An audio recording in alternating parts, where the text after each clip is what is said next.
थी, यानी कि सुल्तान जो थे, like Bijapur, like Golconda, like आप कह सकते हैं अहमदनगर, इन सब रियासतों के जो मुस्लिम इस्लामिक सुल्तान थे, वो सब अलायंस में आ गए to fight complete against Vijayanagara, to eliminate Vijayanagara as a kingdom.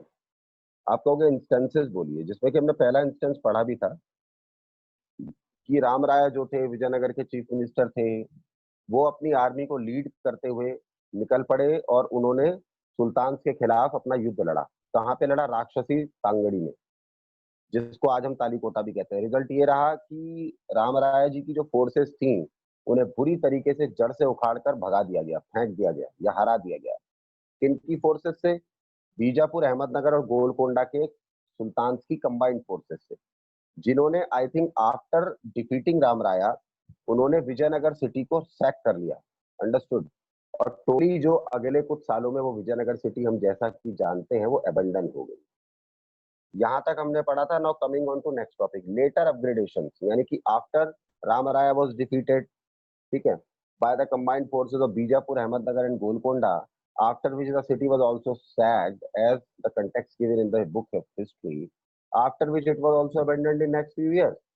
तो अब हमें आप ये बताइए उसके बाद के अपग्रेडेशंस क्या रहे सर विजय एम्पायर में। Let's see. Therefore, the above resulted in the shifting of the focus of the empire towards east, where to Aravidu dynasty was ruling from Penukonda and later from Chandragiri nearby Tirupati। Therefore, ऊपर के जो shift आया empire में, उसकी वजह से जो पूरा का पूरा एम्पायर था विजयनगर का बहुत कॉन्स्ट्रिक्ट हो गया, और कॉन्स्ट्रिक्ट होकर एक छोटे से जोन की तरफ पूरा का पूरा डायरेक्शन हो गया उसका, यानी कि इट कंप्लीटली डिप्राइव्ड टुवर्ड्स, या it completely deprively shifted towards east. पूरा एम्पायर ईस्ट की तरफ सिमटने लगा, ठीक है। लेकिन ईस्ट की तरफ भी वो एम्पायर कैसे सस्टेन कर पाता? बिकॉज ईस्ट की तरफ भी ऑलरेडी एक डायनेस्टी राज कर रही थी जिसका नाम था Aravidu dynasty, and that Aravidu dynasty was ruling from Penukonda, and then after a certain period of time east में ही उसने अपने आप को इतना एक्सपैंड कर लिया था कि then it started to rule from Chandragiri nearby Tirupati. तो वो सारा बेल्ट अराविदु डायनेस्टी के अंडर था। तो विजयनगर एम्पायर के बारे में अगर हम अभी तक बात करें, before the fight of Ramaraya with all the combined forces of the three Jain Sultan, उससे पहले विजयनगर एम्पायर वीक तो हो ही गया था, उसके बाद एबेंडन हो गया। एबेंडन के बाद उसकी एग्जिस्टेंस ईस्ट की तरफ थोड़ी सी आई थिंक सस्टेन करने की उसने कोशिश की, but I think it not prevailed, it failed, because I think already there also one dynasty was under rule, Aravidu dynasty, जो कि पेनुकोंडा से राज कर रही थी, और उसके बाद उन्होंने चंद्रागिरी से राज करना शुरू किया। तो आप कहेंगे सर ये अराविदु डायनेस्टी का कोई लेना देना है विजयनगर एम्पायर से? भाई obviously the zones which were coming under Vijayanagar empire at the time of Krishnadeva Raya, zone तो उन्हीं में से कुछ ईस्टर्न जोन्स या eastern regions I think Aravidu dynasty के अंडर थे। तो एक तरीके से कह तो हम इसको भी विजयनगर एम्पायर ही सकते हैं। But as we know that after Krishnadeva Raya succession, after Krishnadev Raya, the following successors of Krishnadev Raya were not completely competitive for the succession, जिसकी वजह से विजयनगर तो टूटने तभी लग गया था, जिसका रिजल्ट ये था कि अराविदु डायनेस्टी ईस्ट में विजयनगर के एग्जिस्ट करने लग गई थी और वहां पर उसकी डायनेस्टी चली भी नहीं। जिसके बाद रही कही कसर तब पूरी हो गई थी when रामराया was defeated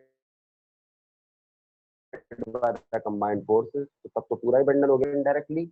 इधर की तरफ बची,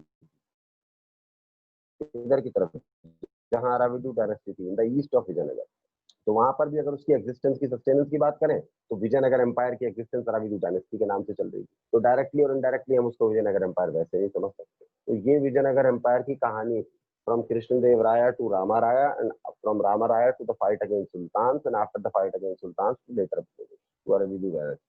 most exciting fact related to the above, अब ऊपर के जितने भी हमने पार प्रसंगों की बात की है, all the events and all the घटनाक्रम which we have discussed above, उनमें कुछ एक्साइटिंग चीजें फैक्ट्स के रूप में हमारे सामने आती हैं निकल के। आप कहोगे क्या आती हैं sir, please let us know. तो आई थिंक क्या आती हैं देख लेते हैं। The relations between the sultans and the rayas were not always so inevitable or hostile in spite of religious differences। एक जहन में क्वेश्चन जरूर आता है कि सर सुल्तान तो बिफोर राम राया भी थे और आप अच्छी तरह जानते हैं, हम भी अच्छी तरह जानते हैं कि सुल्तान तो इस्लामिक होंगे, यानी कि उनका रिलीजन डिफरेंट होगा। यानी कि वो जिन जिन एरियाज में रूल कर रहे होंगे, वहां पे एक तरीके से इस्लामिक किंगडम थे, that those regions could easily be termed as Islamic kingdoms या किंगडम्स अंडर इस्लाम। तो मैं कहूंगा हाँ, गलत तो नहीं है आप। फिर आप कहोगे सर ये भी हमें इतना भी समझ में आ चुका है कि all those kingdoms were in the neighbour of Vijayanagar. मैं कहूंगा हाँ, गलत नहीं है आप। तो फिर आप कहोगे कि सर रामराया के टाइम पे जो सुल्तान का रिश्ता इतना खराब हो गया कि उन्होंने कंबाइन करके अपनी फोर्सेस को, they battled and they battled against the Rayas and they rattled Ramaraya, they motivated Ramaraya to rattle in the battle. सर इतनी हद शुरू से ही थी इनके मन में या बाद में हुई? तो अगर जेन्युइनली हम बात करें, if we talk about the sultan and Rayas, तो विजयनगर कृष्णदेव राया जी के टाइम पे मैंने आपको शायद बताया था कि सुल्तान और रायाज के रिलेशंस काफी फ्रेंडली नहीं थे, तो नॉट फ्रेंडली भी नहीं थे, सपोर्टिव रिलेशंस थे। सब अपने अपने एम्पायर में खुश थे। और कृष्णदेव राय जी का आपको नीति पता ही है, दैट उनका सिंपल ये कहना था, which comes under Vijayanagar that should be ruled according to me, and the kingdoms which are neighbouring of Vijayanagar they should do their work prominently and we should do our work prominently and we should cooperate each other in which we are insufficient. ये उनका requirement था, वो सुल्तान पूरी करते रहते थे। तो इसीलिए सुल्तान का और रायाज का रिश्ता तो अच्छा था। बाद में आके वो खराब हुआ है जब रामा राया ने चालाकी करने की कोशिश की, as per the book is saying. उसके बाद उनके रिलेशंस में इनएविटेसनेस आ गई, and after inevitableness they became hostile towards Raya. Understood? यानी कि सिंपल है कि जो इनएविटेबलनेस और जो हॉस्टाइलनेस, ये जो हॉस्टिलिटी उन्होंने दिखाई टू फाइट अगेंस्ट रामा राया, ऐसी हॉस्टिलिटी की फीलिंग और ऐसी इनएविटेबलनेस उनके अंदर पहले नहीं। भले ही रिलीजियस डिफरेंसेस थे, बट नफरत नहीं थी। बैटल के फेवर में कभी सुल्तान नहीं थे विजयनगर एम्पायर बिफोर रामराया। आप कहोगे एग्जाम्पल दीजिए सर इस बात का। एग्जाम्पल वन ले लीजिए। Krishnadeva Raya supported some claimants to power in the सल्तनत and taking pride of the title establisher of the Yavana kingdom. जब द किंगडम्स ऑफ सुल्तान, जिसमें तीन मोस्ट इंपॉर्टेंट थे, बीजापुर, गोलकोंडा, अहमदनगर, इन तीनों जगह पे टाइम टाइम पे जब जब कई बार ऐसा होता था कि जब एक सुल्तान जाता था तो एक सुल्तान के जाने के बाद दूसरे सुल्तान की सल्तनत की, आई थिंक भी कह सकते हैं कि क्लेम खड़ी होती थी। तो आई think Krishnadeva Raya ji many a times solved the problems of claimants related to the सल्तनत of different different kingdom of sultan. यानी कि सुल्तानों के अलग अलग जो अपने साम्राज्य थे, अपने एम्पायर थे, वहां पर जो क्लेमेंट्स हुआ करते थे सुल्तान के कि भाई ये जाएंगे तो इसके बाद हमारा क्लेम बैठेगा थ्रोन पर, वहां पर कृष्णदेव राय जी उनके हमेशा नियर बाय साथ खड़े रहते थे। तो इसलिए कभी भी वहां पर कॉन्फ्लिक्ट पैदा नहीं हुए सल्तनतों में। एक गया सुल्तान, दूसरा आराम से बैठ गया, because Krishnadeva Raya was in complete favour. And अगर कोई प्रॉब्लम आती भी थी तो कृष्णदेव राय उसको सॉल्व करते थे। यानी कि नियर बाय सभी सुल्तानों के किंगडम्स में सल्तनत यानी कि सुल्तानियत की जो आप कह सकते हैं क्लेमेंसी थी,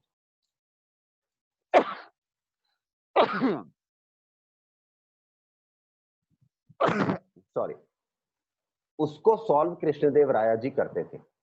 तो इसीलिए सुल्तान उनके खिलाफ कैसे हो जाएंगे भाई? सुल्तान तो उनके फेवर में ही रहेंगे।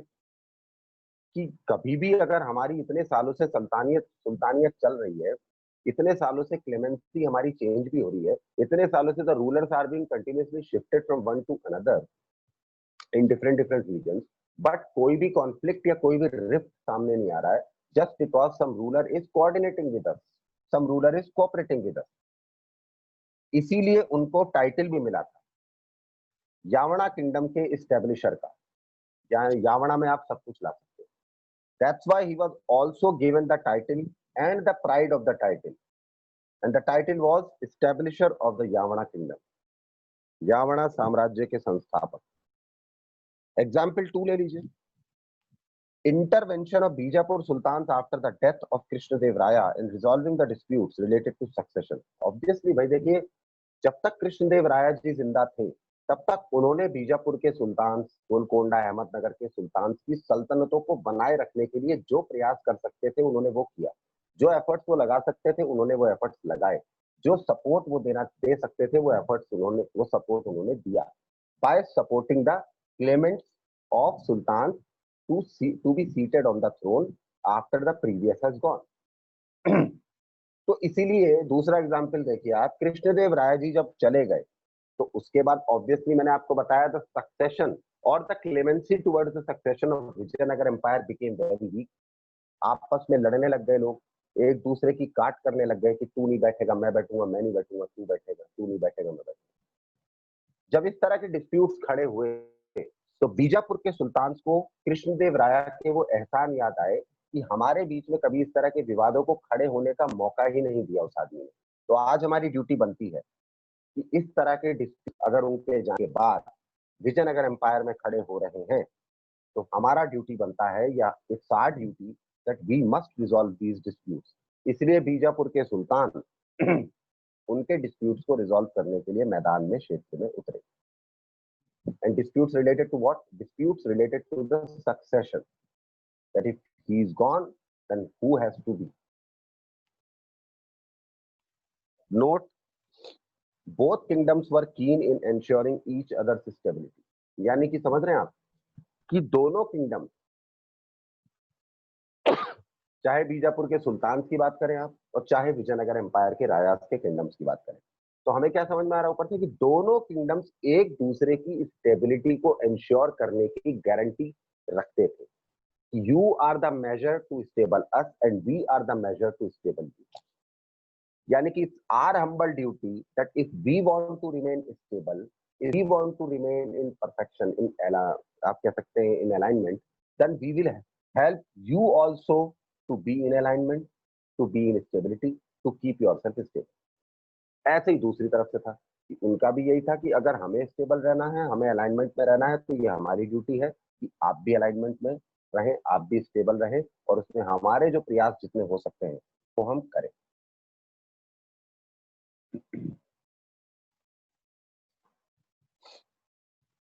Next point, then why above the war between the two resulted in? Now, after seeing the two examples which I have just explained you, first was intervention of, first was Krishnadev Raya's support, support of Krishnadev Raya to the clemency of the throne of the sultans from time to time.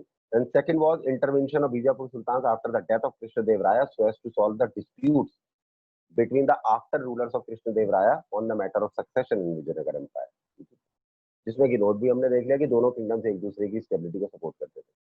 तो फिर question फिर ये आ जाता है कि भाई जब इतना सब कुछ भाईचारा था इनके बीच में तो ये वॉर क्यों हुआ फिर इनके बीच में, राम राया वाला जो था। तो let's see why. Adventurous and play policies of Ram Raya to create the conflicts between the sultans so as to get the benefit out of it. देखिए क्या होता है ना, आप किसी के लिए अच्छे रहें, जरूरी नहीं है वो आपके लिए अच्छा रहे, लेकिन वो शायद इतना बुरा नहीं होता। तो कृष्णदेव राय जी की खास बात थी कि वो तो ग्लोरियस रूलर थे, वो चाहते तो सबको आई थिंक लपेट भी लेते, वो चाहते सबको हराकर अपने किंगडम में ले भी लेते, वो चाहे सबको स्लेव भी बना लेते। लेकिन हर चीज स्लेव बना के नहीं होती ना, everything you can not do alone. उन्होंने पॉलिटिकल तरीके से इस तरीके से किंगडम को मेंटेन रखा कि सभी फेवर में रहे, नोबडी बिकेम हॉस्टाइल, सब उनके फेवर में रहे, सबने उनकी पॉलिसीज को माना, अंडरस्टूड, इसीलिए उनकी रेस्पेक्ट बनी। लेकिन उन्हीं पॉलिसीज को आगे राया फॉलो करें इस बात की गारंटी थोड़ी है, but before Krishnadeva Raya follow करते थे, आफ्टर कृष्णदेव राया भी सबने फॉलो किया, बट राम राया कुछ ऐसे व्यक्ति थे जिन्होंने उल्टे सीधे मेथड, डिप्लोमेटिक पॉलिटिक्स, डिप्लोमेटिक और दोगलेपन की राजनीति खेली, जिसकी वजह से उनका सिंपल एक एजेंडा था कि आपस में सुल्तानों को भिड़वा दो, अहमदनगर के सुल्तान को गोलकोंडा वाले से भिड़वा दो और इन दोनों को बीजापुर से भिड़वा दो, और जब ये तीनों आपस में भिड़ जाएं, एक दूसरे को मार काट के खत्म कर दें, तो इनके एम्पायर को हम अंडर ले। बड़ी चीप ट्रिक थी और ये ट्रिक उनको समझ में आ गई। तो उन तीनों को एक दूसरे से भिड़वाने के लिए जो ट्रिक वो आजमा रहे थे या जो पॉलिसीज वो लगा रहे थे, after the policies and those tricks one came into the awareness of those three sultan या ऑफ दोस थ्री सुल्तानत किंगडम, वो भिड़ने की बजाय तीनों एक हो गए, अंडरस्टूड। एज अ रिजल्ट आप समझते हैं ऊपर क्या हुआ, तीनों एक हुए, ठीक है, तालीकोटा में उनकी भिड़ंत हुई, युद्ध हुआ, राम राय का क्या हाल किया उन तीनों ने, आप समझते हैं। रिजल्ट ये हुआ कि एक बहुत ही बेइज्जती, एक बहुत ही इंसल्ट देने वाली हार बर्दाश्त करनी पड़ी। किसको? राम राय जी। और दूसरी तरफ दोनों एम्पायर के बीच में रिलेशन खड़े हुए, रिलेशन तोड़ हुए, रिलेशन खराब हुए, रिलेशन बेकार हुए, बदतर हुए, सो अलग। So I think for today this is complete. Tomorrow we will try to understand